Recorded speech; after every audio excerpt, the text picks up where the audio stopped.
Friends, आज हम बात कर रहे हैं यस बैंक की। आज यस बैंक के स्टॉक में तेज़ी नहीं बनी, जबकि बाजार में शानदार तेज़ी थी। बैंकिंग सेक्टर में बहुत ही शानदार तेज़ी बनी है। पीएसयू बैंक ले लो या फिर आप प्राइवेट सेक्टर के बैंक ले लो, सब में बहुत अच्छी तेज़ी बनी। पूरे बैंकिंग सेक्टर में आज शानदार तेज़ी थी, उसके बावजूद भी यस बैंक के स्टॉक में तेज़ी नहीं बनी। तो उसके पीछे वजह क्या है, इस वीडियो के माध्यम से हम उसको डिस्कस करेंगे। और साथ में बहुत सारे रिसर्च एनालिस्टों की राय निकल के आ रही है यस बैंक के स्टॉक को, जो आपको भी चौंका देगी। तो एक एक करके हम रिसर्च एनालिस्टों की राय को भी जानेंगे और उससे हमें एक बात समझ में आएगी कि अब यस बैंक के अंदर नई तेज़ी बन सकती है या फिर इसमें से एग्जिट होने का समय आ चुका है। जानेंगे इस वीडियो के माध्यम से। और साथ में जो बड़े फंड हाउस है, क्या वो खरीदारी कर रहे हैं या नहीं, या फिर उनकी खरीदारी रुक चुकी है, वो भी जानेंगे इस वीडियो के माध्यम से फ्रेंड्स। लेकिन उससे पहले अगर आप पहली बार हमारे चैनल पे आए तो चैनल को सब्सक्राइब कर दीजिए, बेल आइकॉन दबा दीजिए। चलो फ्रेंड्स, वीडियो स्टार्ट करते हैं। मैं हूं आपका दोस्त एसबी दवे और हमारे अपने चैनल ऑनलाइन कमाई में आपका बहुत बहुत स्वागत है। फ्रेंड्स, बाजार आज काफ़ी दिन के बाद पॉजिटिव क्लोजिंग दी है बाजार ने। करीब सेंसेक्स 50,000 51 पॉइंट ऊपर यानी 50,000 के स्तर को आज पार कर लिया है और एक पॉजिटिव माहौल बन गया है बाजार के लिए। आज 280 पॉइंट प्लस में क्लोजिंग आई है और 0.56% सेंसेक्स अप था। सबसे बड़ी बात, बैंक निफ्टी के अंदर ज़बरदस्त तेज़ी थी, 580 पॉइंट की तेज़ी थी। बैंक निफ्टी के अंदर 1.73% की तेज़ी बनी है।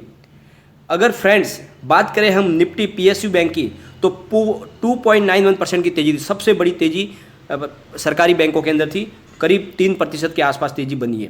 और निफ्टी प्राइवेट बैंक में करीब 1.73% की तेज़ी थी, यानी 0.25% की तेज़ी थी। उसके बावजूद भी यस बैंक के अंदर कोई भी तेज़ी नहीं बनी। तो उसके पीछे वजह को भी हम डिस्कस करेंगे। पहले हम जरा कारोबार को देख लेते। आज यस बैंक का स्टॉक 14.90 पर ओपन हुआ, हाई बनाई 15.05 की, लो में चला गया 14.75 के, और एंड में जो क्लोजिंग दी वो है 14.85 पर। कल की ही क्लोजिंग पे बिल्कुल तेज़ी नहीं बनी। वॉल्यूम की बात करें तो बीएससी में 71,83,000 का वॉल्यूम हुआ और सामने 28,40,000 की डिलीवरी उठाएगी और डिलीवरी का परसेंटेज है 39.54%। एनएससी की बात कर लेते फ्रेंड, 4,94 लाख का वॉल्यूम हुआ और सामने 2,31,94,000 की डिलीवरी उठाएगी और डिलीवरी का परसेंटेज है 46.95%। तो फ्रेंड्स, जो डिलीवरी का परसेंटेज है वो बड़ा है, उसके पीछे वजह यह है कि बड़े फंड हाउस की इसमें खरीदारी हो रही है, डिलीवरी बेस्ड खरीदारी हो रही है। लेकिन जो रिटेल इन्वेस्टर है वो बहुत ज़्यादा डर चुके हैं और इस वजह से वो लगातार इसमें सेल कर रहे हैं और इसी का नतीजा है कि यस बैंक के स्टॉक में तेज़ी नहीं बन पा रही है। आज सुबह से दबाव में था यस बैंक का स्टॉक, पूरे दिन दबाव में था और इसके पीछे जो वजह है रिटेल इन्वेस्टर का डर, जो उनको बहुत ज़्यादा ऑलरेडी डरा दिया गया है सेल के टारगेट दे दे के, और अब टारगेट चेंज हो चुके, अब टारगेट ऊपर के आने लगे। लेकिन उस दौरान रिटेल इन्वेस्टर ऑलरेडी इतना डर चुका है कि अब वो विश्वास नहीं कर रहा है यस बैंक के स्टॉक पे, लेकिन खरीदारी बहुत ज़्यादा हो रही है। तो हम आज की जो बड़ी ब्लॉक डील है उनको भी डिस्कस करेंगे, लेकिन हमारे जो रिसर्च एनालिस्टों की राय है पहले उनको जान लेते हैं। Friends, SEBI registered technical equity analyst semi भूमिक का कहना है कि स्टॉक अपने डीएमएस से करीब 22 रुपीज़ की प्राइस से नीचे ही ट्रेड कर रहा है, यानी अपने 200 दिन से करीब ये 22 रुपये की प्राइस से नीचे है। और अगर इस लेवल को ये तोड़ेगा तो फिर नई फ्रेश अपसाइड बन सकती है इसकी। तो उनका कहना है कि अगर ये 22 के लेवल को इसने तोड़ दिया तो फिर इसमें फ्रेश बाइंग शुरू हो जाएगी और एक नई बड़ी तेज़ी बनेगी।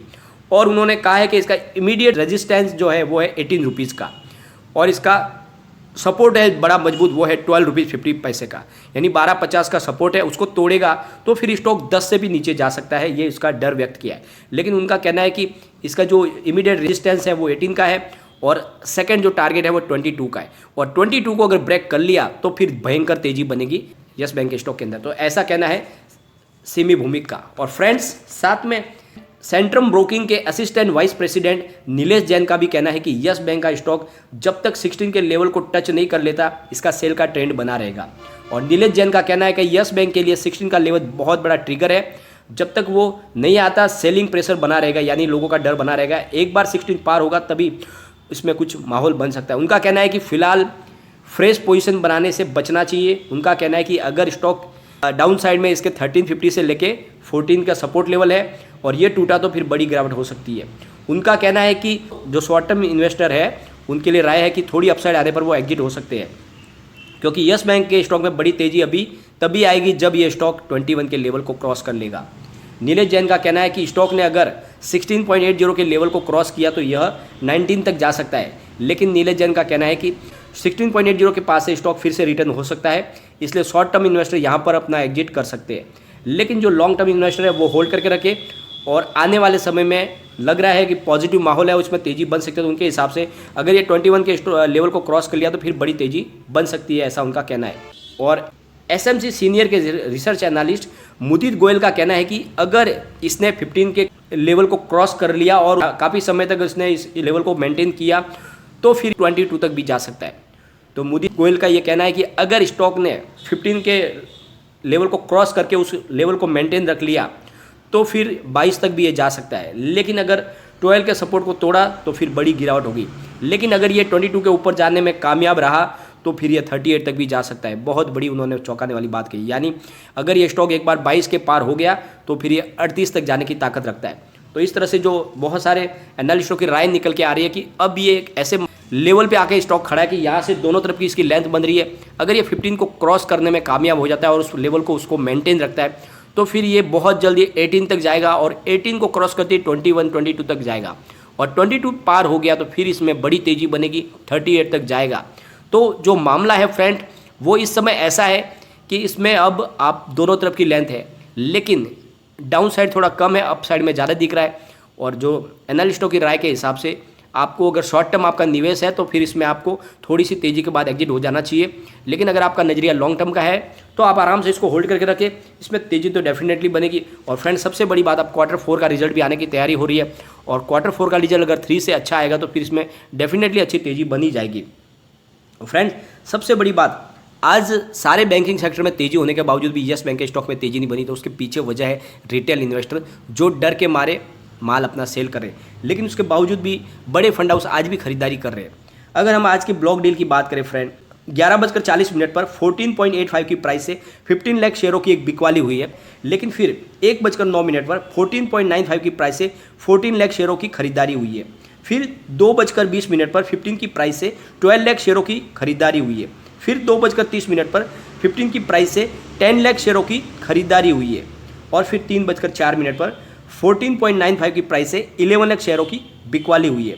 फिर 3:18 पर यानी बाजार क्लोज होते होते 14.90 की प्राइस से 16 लाख शेयरों की खरीदारी हुई है। तो फ्रेंड्स आप देख लो, बड़ी खरीदारी ज़्यादा हो रही है, बिकवाली कम है, बड़े फंड हाउस इसमें माल कम बेच रहे हैं। और फ्रेंड्स अगर आज की हम ये 6 ब्लॉक डील की बात करें जो बड़ी ब्लॉक डील है, तो उसमें से 2 बिकवाली है और 4 खरीदारी की है। तो बड़े फंड हाउस तो इसमें माल खरीद रहे हैं, लेकिन जो माल बेचा जा रहा है वो रिटेल इन्वेस्टर की तरफ से बेचा रहा है, वो डर के मारे बेच रहे हैं। और इसी वजह से इसमें जो है सेलिंग प्रेशर बना हुआ है। और आज बाजार में बड़ी तेज़ी नहीं बनी क्योंकि लगातार सेलिंग के लिए प्रेशर बन रहा है रिटेल इन्वेस्टर की तरफ से। छोटे निवेशक घबराए हुए हैं और माल बेच रहे हैं और इसी वजह से आज पूरे बैंकिंग सेक्टर में बड़ी तेजी थी। उसके बावजूद भी येस बैंक के स्टॉक में तेजी नहीं बनी।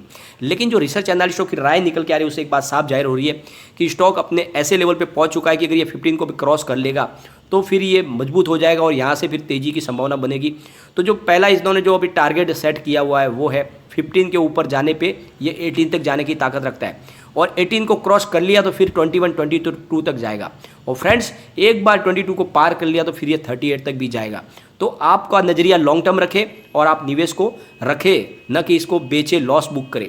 अगर आपको फिर भी अगर आपको शॉर्ट टर्म आपका इन्वेस्टमेंट है, एनालिस्टों की तरफ जो कहा गया है कि आप 16.80 के आसपास ₹16.80 के आसपास जब इसकी प्राइस आएगी उस समय आप इसमें से एग्जिट हो सकते हैं। तो थोड़ा सा अभी आपको वेट कर लेना चाहिए अगर आपका शॉर्ट टर्म नजरिया है तो भी।